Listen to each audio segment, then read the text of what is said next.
రామరాజ్యం channel ప్రేక్షకులకు నమస్కారం। ఈ రోజు ప్రధాన అంశం ఆంధ్రాలో వాళ్ళు వీళ్ళు కాదు అందరూ కూడా వానల వల్ల ఇబ్బందుల్లో అనే అంశంపై విశ్లేషణ। ఈ విశ్లేషణని చూసే ముందుగా మీరు నా ఛానల్ లైక్ చేయండి, షేర్ చేయండి, ఆ తర్వాత సబ్స్క్రైబ్ చేయండి। మీరు నా ఛానల్ లైక్ చేసి షేర్ చేసి సబ్స్క్రైబ్ చేయడంతో పాటు ఇంకా నలుగురితో సబ్స్క్రైబ్ చేపిస్తే ఇదే వీడియో 10 నుంచి 20 మందికి వెళ్లేందుకు మీరే అవకాశం కల్పించినట్టు ఉంటుంది। ఇక అసలు విషయానికి వద్దాం। గత అర్ధరాత్రి నుంచి భారీగా కుండపోత వర్షాలు కురుస్తూ ఉన్నాయి। పులివెందుల నుంచి విజయవాడ వరకు, విజయవాడలో 19 నుంచి 20 నుంచి అటు తర్వాత 13 సెంటీమీటర్ల వరకు పలు ప్రాంతాల్లో భారీ వర్షాలు పడ్డాయి। కుండపోత వర్షాలు కురిశాయి। ఎక్కడ చూసినా కూడా జనాలు ఇబ్బందుల్లోనే ఉన్నారు। కొంతమంది ద్విచక్ర వాహనాలు కూడా రోడ్డు మీదనే కొట్టుకుపోతూ ఉన్నాయి। కార్ల సైతం విపరీతమైన వాహన తాకిడికి తట్టుకోలేక ఆ వాహనాలు కూడా పెద్ద పెద్ద వాహనాలు కూడా ఆ వాహన తాకిడికి తట్టుకోలేక రోడ్లోనే కొట్టుకు వెళ్తూ ఉన్నాయి।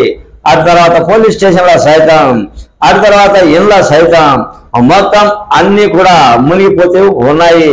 ఎక్కడ చూసినా ఈ భారీ వర్షంతో ప్రతి ఒక్కరూ ఇబ్బందులకు గురి అవుతూ ఉన్నారు। అయితే ప్రభుత్వం కూడా తనదైన శైలిలో స్పందించి వెంటనే చర్యలు చేపట్టింది।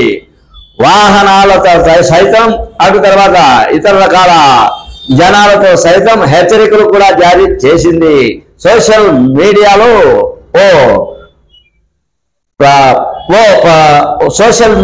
ప్రధానంగా వర్షాలు ఎక్కడ వస్తున్నాయి, అలర్ట్ గా ఉండాలి అని కూడా సంచలనమైన